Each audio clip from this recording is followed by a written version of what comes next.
사명의 원래 의미는 사신에게 내려진 명령이라는 것이죠. 그래서 사신사자에 목숨 명자를 씁니다. 사신이 목숨을 걸고 지켜야 되는 명령, 이게 사명입니다. 반드시 지켜야 되는 임무이기도 하시죠.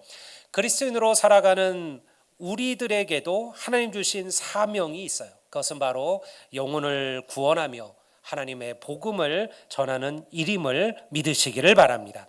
오늘 이 말씀을 다시 묵상하고 나누는 것은 2000년 동안 교회가 지켜왔던 교회의 사명들을 사실 오늘 우리가 잊어버리고 있기 때문에 그러합니다.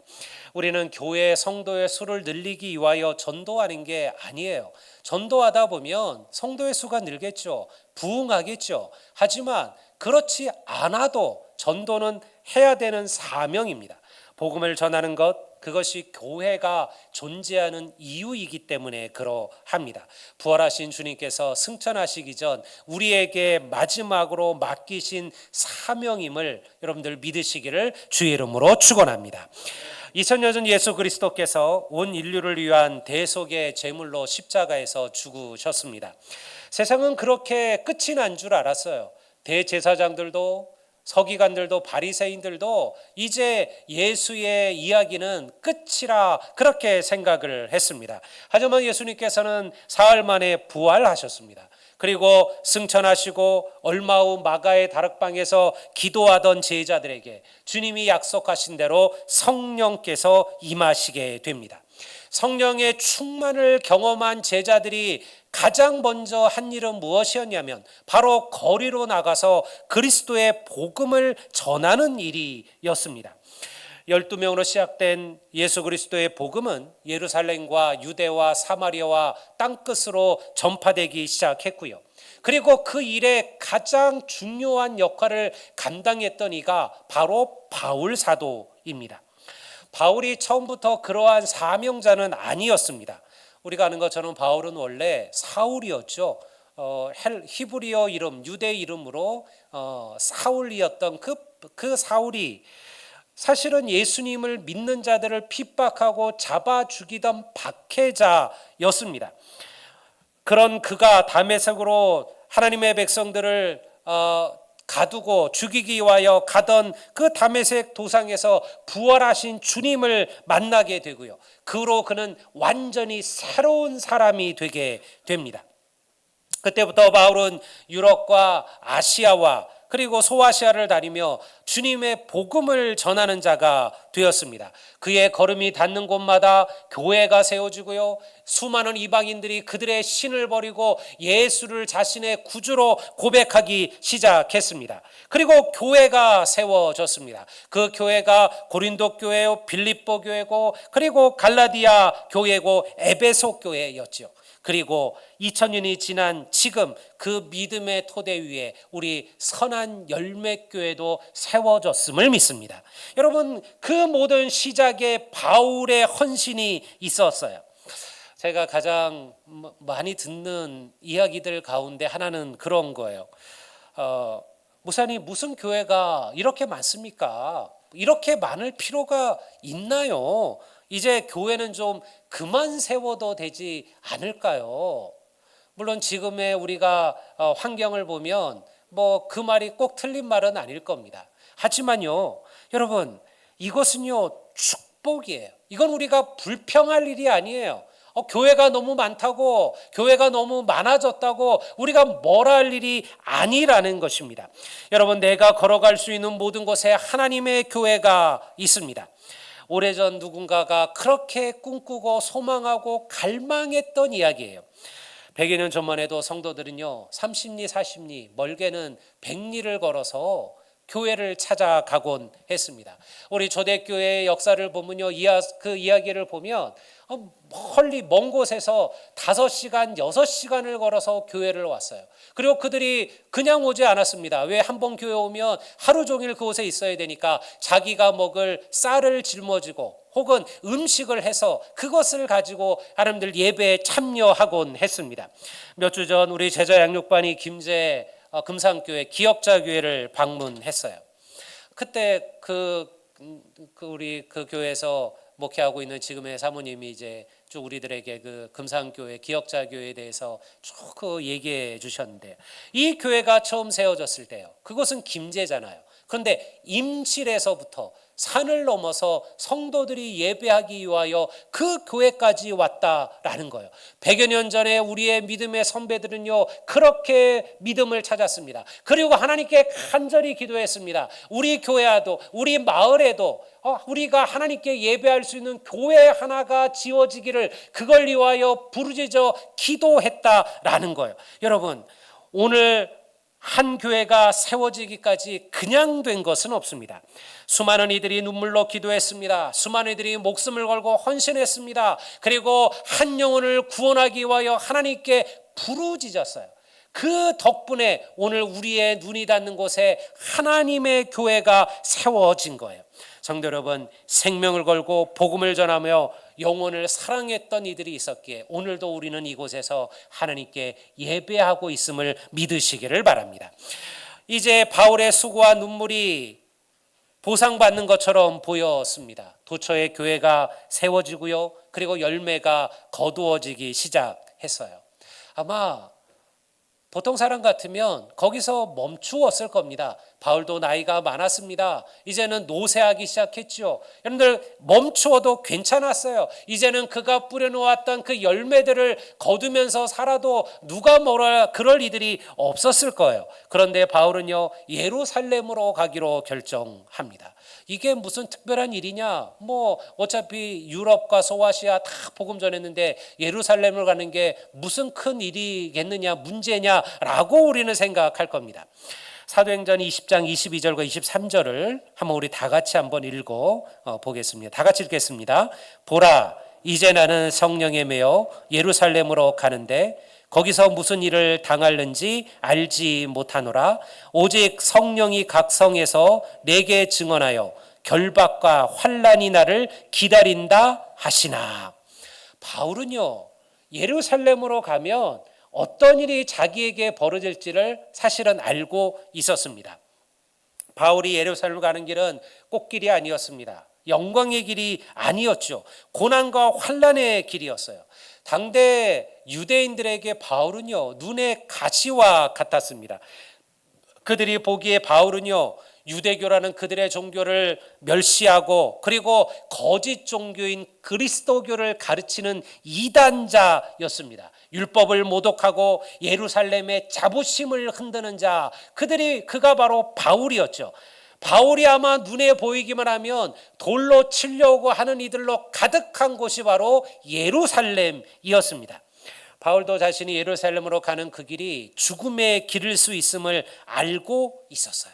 여러분, 믿음은 때로 그러합니다. 믿음이 우리에게 항상 영광의 길, 장밋길로 걸어가라고 하던가요? 아니요, 때로 우리를 이와 같은 길로 우리를 인도할 때가 있어요. 그러므로 우리가 두려워하지 않는 이유는, 여러분, 사망의 음침한 골짜기로 다닐지라도 여러분, 주님께서 나와 함께 해주실 것임을 믿으시기를 바랍니다. 여러분, 이 고백이 바울에게도 있었던 것이죠. 그러면 왜 예루살렘이었을까요?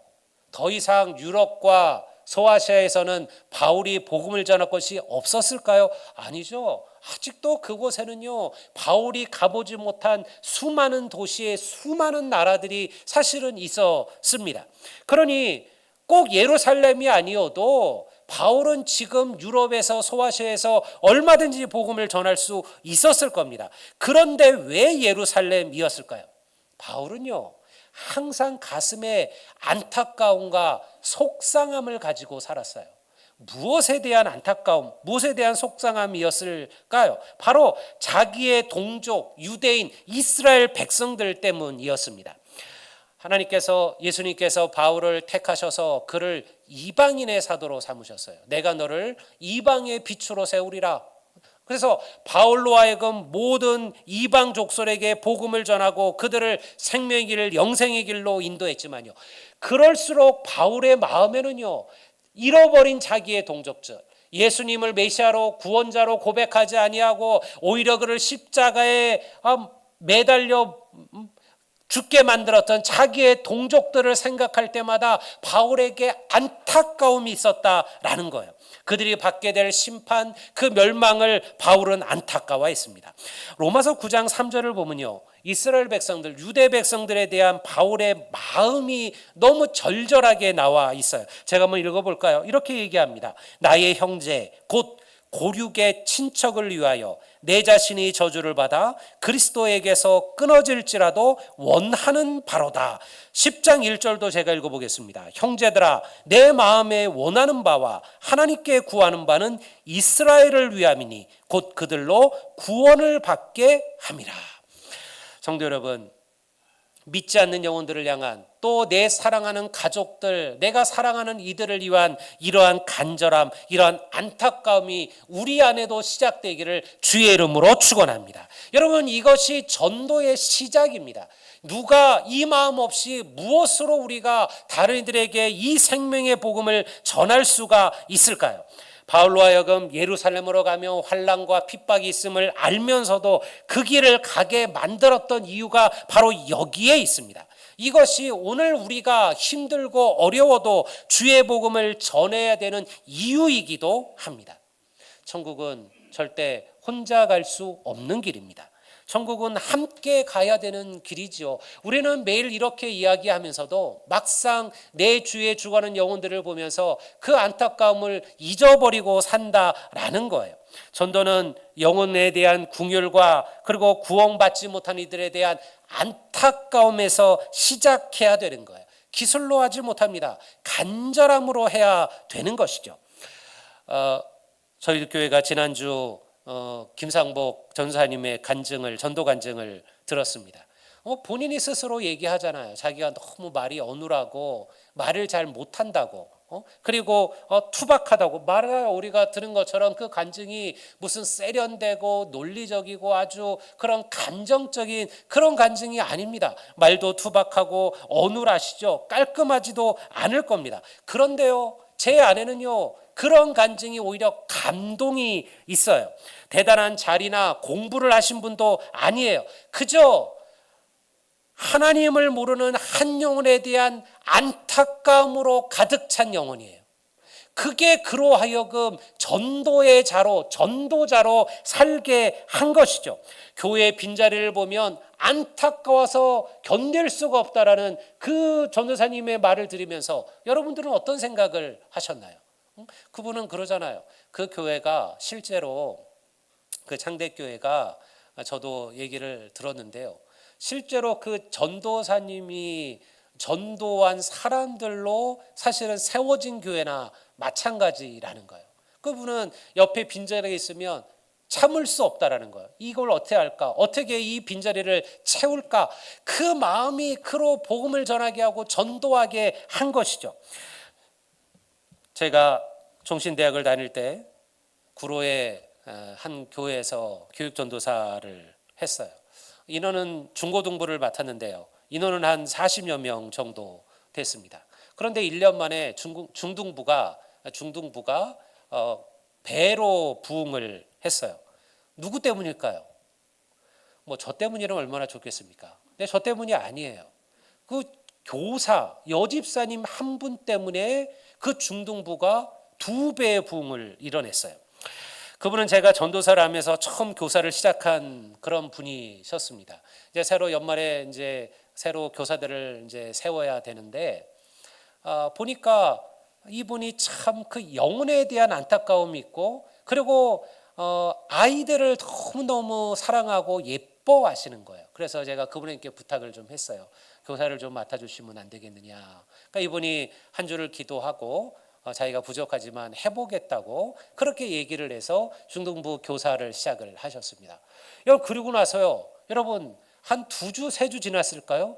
그때부터 매주 아이들을 2명, 3명, 많게는 5명씩 데리고 중등부 예배를 참여하는 거예요. 그분만 전도한 아이들이 거의 그렇게 배가가 된 거예요. 제가 깜짝 놀랐어요. 그래서 물었어요. 주사님, 비결이 뭡니까? 그랬더니 그냥 씩 웃어요.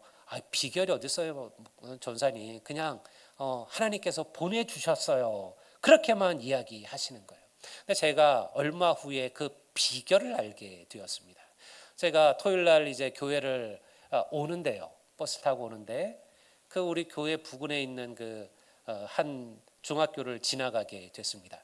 그때만 해도 아직 우리가 주 5일이 아니라 토요일 날 오전까지 수업을 할 때였어요. 근데 그 점심 때쯤 보니까 그 정문 앞에, 교문 앞에 그 여 집사님이, 선생님이 서 계신 거예요. 전도지를 들고, 그리고 간식들을 가지고, 그리고 그 더운 여름에 땀을 뻘뻘 흘려가면서 여러분들 수업을 마치고 나오는 아이들에게 전도지를 나눠주고 간식을 나눠주고 있는 거예요. 여러분, 그게 비결이었죠. 다른 비결이 있었을까요? 그리고 주일날 되면 8시에 와서 기도를 하고, 그리고 교회차를 타고, 그리고 여러분들 나오기로 약속했던 아이들을 직접 그 집까지 찾아가서 아이들을 데리고 나온 거예요. 여러분, 그분 덕분에 그 중등부가 2배로 부흥을 시작했습니다. 제가 나중에 그분에게 집사님, 선생님 너무 애쓰셨습니다. 너무 감사합니다. 덕분에 중등부가 이렇게 부흥이 됐습니다. 그 얘기를 했더니까요, 그분이 손사래를 치는 거예요. 무슨 소리입니까? 제가 오히려 전사님 때문에 너무 큰 은혜를 받았습니다. 부족한 저를 교사로 삼아주셔서 정말 한 영혼이 하나님께로 돌아오는 그 감격과 그 기쁨이 어떠한지를 저로 하여금 알게 해주셨습니다. 너무 고맙고 너무 감사합니다. 여러분, 하나님께서 어찌 그분을 사랑하지 않을 수가 있을까요? 여러분, 그분이 기술로 전도한 게 아니죠. 안타까움이에요. 간절함이에요. 여러분, 오늘 우리에게 필요한 마음이 바로 이 영혼에 대한 간절함인 줄로 믿습니다. 성도 여러분, 영혼을 구원하고 복음을 전하며 전도의 삶을 살아가는 것은 의무가 아니라 우리에게 맡겨진 특권이에요. 여러분, 이것은 우리밖에 할 수는 없는 일입니다. 여러분, 이것은 위대한 하나님의 역사입니다. 오늘 이 세대는요, 한 영혼의 소중함을 잃어버렸습니다.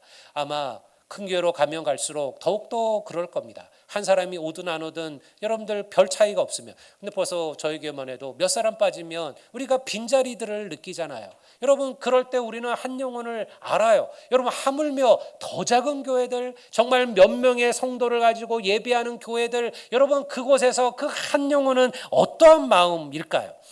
우리는 99마리 양을 두고 잃어버린 한 마리 양을 찾기 위하여 온 산과 들을 헤매었던 목자의 마음을 기억하셔야만 합니다. 이 마음이 잃어버린 아들이 돌아오기를 기다리며 그 아들이 돌아올 때 맨발로 뛰쳐나가 그 아들을 가슴에 품고 울었던 그 하나님 아버지의 마음이라는 거예요. 이것이 바로 사명입니다.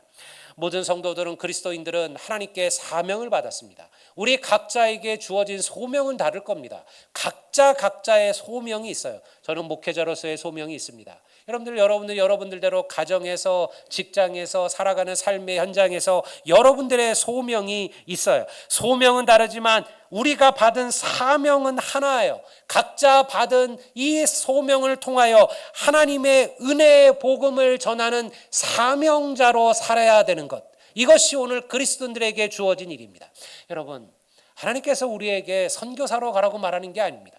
하나님께서 우리에게 모든 것을 다 팔아서 가난한 자들을 나눠주라고 얘기하는 것도 아닙니다. 그저 네가 살아가는 삶의 현장, 네가 살아가는 가정 속에서, 네가 살아가는 삶의 그 이야기 속에서 네가 하나님의 복음을 전하는 자로 살아가라라는 거예요. 이것이 오늘 하나님께서 우리에게 맡기신 사명이에요.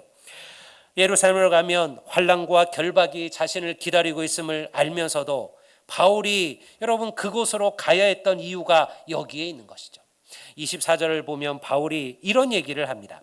이건 다 같이 한번 읽어 보실까요? 우리 다 같이 읽겠습니다. 내가 달려갈 길과 주 예수께 받은 사명, 곧 하나님의 은혜의 복음을 증언하는 일을 마치려 하면은 나의 생명조차 조금도 귀한 것으로 여기지 아니하노라. 바울은 지금 선언하는 것이죠. 내가 지금 설령 예루살렘을 가서 내가 주의 복음을 전하다가 내 생명을 잃게 된다 할지라도 나는 전혀 두려워하지 않는다. 나는 전혀 염려하지 않는다. 내 형제, 내 가족, 내 동족을 구원할 수만 있다면 나는 내 생명을 조금도 귀한 것으로 여기지 아니하노라. 이것이 바울의 마음이에요. 이것이 바울로 하여금 목숨을 걸고 그 예루살렘으로 들어가게 만들었던 이유입니다. 성도 여러분, 오늘 우리에게는 이러한 간절함이 있을까요? 우리가 새생명 초청 주의를 하는 것은요, 사실은 전혀 모르는 생짜들, 여러분 나가서 길거리 가서 전도해서 사람들을 데려오라고 하는 이야기가 아닙니다. 돌아보십시오. 내 가정 속에 하나님을 만나지 못한 이들이 있어요.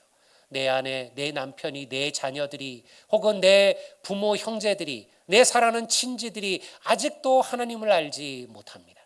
근데 여러분, 우리가 그들을 얼마나 긍휼히 여겼습니까? 그들을 만났을 때 그들에게 이 은혜의 복음을 전하셨습니까? 우리가 전도하는 이들이 가장 두려워하는 게 그거잖아요. 우리 지난번 김사목 전사님도 그 얘기 하잖아요. 괜히 전도 얘기, 예수님 얘기해서 분위기 싸해지는 것을 사람들은 두려워해요. 아무런 문제 없는데, 지금처럼 살면 아무런 문제 없이 편안한 관계인데, 내가 괜히 예수 얘기하고 교회 얘기하고 복음 얘기했다가 이 관계가 불편해지고 어색해질까 봐 우리는 두려워하죠. 여러분, 그래서 죽어가는 영혼들을 보면서도 우리가 생명의 복음, 이 은혜의 복음을 그들에게 전하지 못하고 살고 있다는 거예요. 여러분의 부모님들은요, 여러분들의 형제와 자녀들은요, 여러분의 자녀들, 그리고 여러분들의 손자와 손녀들은 오늘 이 믿음의 길을 걸어가고 있나요? 내 주위에 내가 그렇게 아끼고 사랑하는 이들, 하지만 하나님을 몰라서 여러분들 죽음으로, 멸망으로 가고 있는 인생들은 있지 않으신가요? 쉽지 않습니다. 저도 알고 있습니다. 아무리 내 자녀라고 해도 내 마음 내 뜻대로 할 수 없는 시대잖아요. 요즘 애들이 어디 부모 말 제대로 듣습니까? 콧방귀 낄 때가 많죠. 그냥 엄마나 믿으세요. 저한테는 얘기하지 마세요. 이런 자녀들 많아요. 부모님들 더 어렵겠죠. 오랫동안 믿음 없이 살고 혹은 우상과 또 미신을 섬기며 살았던 분이시라면 그런 이들에게 주의 복음 전이는 힘든 일일 겁니다. 그렇다고 해서 멈출 수 있을까요? 안 된다라는 것입니다. 예수 그리스도의 다른 소망이 없음을 우리가 믿는다면, 믿는 자에게 생명의 부활이, 믿지 않는 자에게는 심판의 부활이 주어질 것임을 알고 있다면 우리가 어찌 그냥 가만히 있을 수 있을까요? 어찌해야 할까요? 사람의 마음을 움직이고 변화시키는 것은 오직 하나님이심을 믿습니다. 그래서 기도하셔야 됩니다. 여러분, 기도 없는 전도는 없습니다. 어떤 교회든 전도의 일을 크게 앞에 두고 여러분 기도 안 하고 그 일에 뛰어든 이들은 없습니다. 우리가 교정사역을 위하여 여러분들 주일 오후마다 수예배 때마다 금요기도마다 빠지지 않고 기도합니다. 왜냐하면 그것은 영혼을 구원하는 일이기 때문에 그러합니다. 그러니 여러분 하나님께 기도하십시오. 그리고 여러분들 그들에게 하나님의 자녀로 살아가는 것이 무엇인지를 보여주셔야만 합니다. 오늘날 전도가 어려운 것은 여러분들 우리의 말과 우리의 삶이 다르기 때문에 그렇습니다. 저는 그런 얘기를 몇 번 한 것 같아요. 여러분 진짜 가장 좋은 전도지는 여러분들 잘 만들고 잘 꾸미고 폰트가 예쁘고 내용이 좋은 그러한 좋은 종이로 만든 그런 전도지가 아니에요. 오늘 사람들은 그런 전도지 받고 하나님 믿지 않습니다. 우리가 아무리 전도지를 잘 만들고 멋지게 만들고 폼나게 만들어서 나눠준다고 해서 그 전도지가 사람의 마음을 움직이지 못합니다. 여러분, 나의 삶이, 내가 보여지는 나의 일상이, 여러분들 우리는 세상에 전하는 나의 하나님의 바로 복음의 전도지임을 믿습니다. 여러분, 이거보다 더 확실한 전도지는 없어요. 여러분, 나의 삶이 그들에게 보여지는 메시지고 그들에게 보여지는 전도지라는 거예요. 복음을 전하는 것은 때로 자존심 상하는 일입니다. 그렇잖아요. 제가 그런 분들을 많이 들었어요. 내가 전도만 아니면 정말 복음 전하는 것만 아니면 내가 꿀릴 게 하나도 없고 아쉬울 게 하나도 없는데 내가 이 전도하는 것 때문에 내가 이렇게 굽히고 들어가야 된다. 맞아요. 그렇게 하셔야만 합니다. 복음을 전하는 일은 손해보고 희생하는 것을 전제로 합니다. 복음을 전하는 것은요, 길고 긴 인내 시간을 견뎌내셔야만 합니다. 어떤 이들은 너무 전도를 쉽게 생각하기도 해요.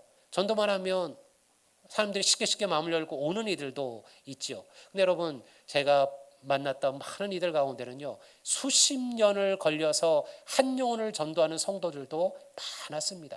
포기하지 않았습니다. 낙담하지 않았습니다. 그 오랜 시간 동안 기도하며 간구하며 자기 남편의 신을 가슴에 품고 하나님께 기도하곤 했습니다. 여러분, 그리고 때가 되어서 하나님께서 그들을 인도하시는 거예요. 우리가 이 사명을 감당해야 되는 것은 바로 이것이 주님께서 우리에게 맡기신 사명이기 때문에 그러합니다. 12제자가 목숨을 걸었던 사명이고 바울이 생명을 바쳤던 사명이고 수많은 그리스도인들이 그들의 전 인생을 걸고 지켰던 사명이기도 합니다. 여러분, 오늘 이 사명이 이제 우리에게 주어졌습니다. 우리가 한 영혼의 소중함을 알고 한 영혼에게 이 하나님의 은혜의 복음을 전하는 사명자로 살아가게 된다면 여러분, 반드시 우리는요 하나님의 위대한 부흥을 우리의 눈으로 보게 될 줄로 믿습니다. 이전에 가득한 하나님의 자녀들이 두 손을 들고 하나님께 영광을 돌리며 예배하는 자로 서게 될 것입니다. 그 수가 많고 적음의 문제는 아니에요. 여러분, 오늘도 여러분들 오지에서 낙도에서 여러분들 다 모아봤자 10명 수명도 안 되는 성도들이 하나님을 예배하며 하나님을 찬송하는 곳이 있습니다. 아루 시골 작은 교회에서 여러분들 노인 몇 분 모시고 하나님께 예배하는 교회들도 있습니다. 전도하려고 해도 사람이 없는 교회들이 있죠. 여러분, 그럼에도 불구하고 하나님은 그 교회를 통하여 영광을 받으시는 거예요. 왜? 그들이 하나님을 향한 간절함을 품고 있기 때문에 그러합니다. 성도 여러분, 이제 세상의 초청주일이 한 주가 남았습니다. 기도하십시오. 사랑의 마음으로 태신자들을 찾으십시오. 한 주면요 많은 일들이 일어날 수 있는 시간입니다. 여러분, 주위를 돌아보세요. 그리고 기도하십시오. 아직도 누군가에게 복음을 전하지 못하고 누군가를 복음을 전할지 계획하지 못하셨다면 기도하면서 하나님께 구하십시오. 하나님, 내게도 한 영혼을 보내주십시오. 그리고 깨닫게 해주십시오. 알게 해주십시오. 여러분, 그리고 그들을 찾아가십시오. 절대 그냥 되지 않습니다. 우리 김선 전사님이 그런 얘기에 자기 차에는 항상 뭐가 잔뜩 실려 있다고, 가다가도 일하는 사람들이 있으면 잠깐 내려서 트렁크 열고 꺼내서 나눠주고 전도하시고, 그들이 그거를 받고 주님께 돌아오도 안 되든 누가 알겠습니까? 문제는 그거잖아요. 내가 이렇게 한번 찌르고 또 누군가가 또 찌르고 또 찌르고 또 찌르다 보면 그렇게 설익은 고구마 같고 딱딱한 고구마 같아도요 언젠가 여러분들 부드러운 고구마로 변화될 때가 온다라는 거예요. 오늘 우리가 하는 일이 그겁니다. 여러분, 오늘 내가 전도해서 누군가가 하나님께 돌아올지 모릅니다. 여러분, 내가 잘해서 온 게 아니에요. 여러분, 이전에 수많은 이들이 그들을 위해서 기도하고 간구하고 하나님의 복음을 전한 거예요. 그리고 오늘 내게 하나님께서 그 열매를 거두게 하시는 거예요. 오늘 내가 전도할 그 사람들이 딱하게 굳어서 도저히 내 말을 듣지 않을 수도 있습니다. 하지만 낙담하지 마세요. 이렇게 한번 또 이렇게 한번 또 저렇게 한번, 그리고 그렇게 되다 보면 어느 순간 하나님께서 필요한 이들을 통하여 그들을 하나님께로 인도하실 겁니다. 하나님은 분명 천하보다 귀한 한 영혼들을 우리들에게 허락해 주실 것임을 믿습니다. 이 놀라운 구원의 역사를 경험하는 이 한 주가 되시기를 주의 이름으로 축복합니다.